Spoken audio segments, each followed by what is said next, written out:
আর মাত্র কয়েকদিন পরেই শুরু হচ্ছে সনাতন ধর্মাবলম্বীদের সবচেয়ে বড় উৎসব শারদীয় দুর্গাপূজা। এ উপলক্ষে পটুয়াখালীর মণ্ডপগুলোতে চলছে শেষ মুহূর্তের প্রস্তুতি। প্রতিমা তৈরির কাজ শেষ করে এখন চলছে রং তুলির মাধ্যমে প্রতিমাকে দৃষ্টিনন্দন করার কাজ।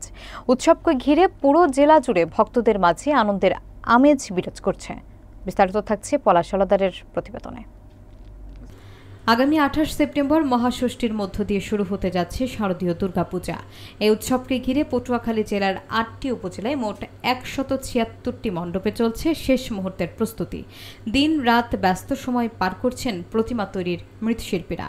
তারা প্রতিমায় মাটির প্রলেপের কাজ শেষ করে এখন রং তুলি দিয়ে তাতে শেষ বেলার তুলির টান দিচ্ছেন।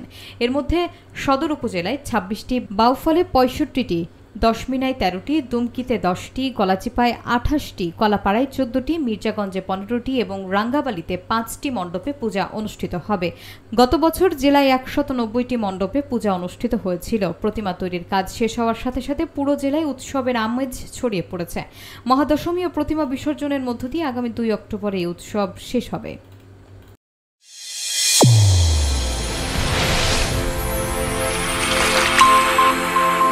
চ্যানেল A1 হৃদয়ের স্পন্দন।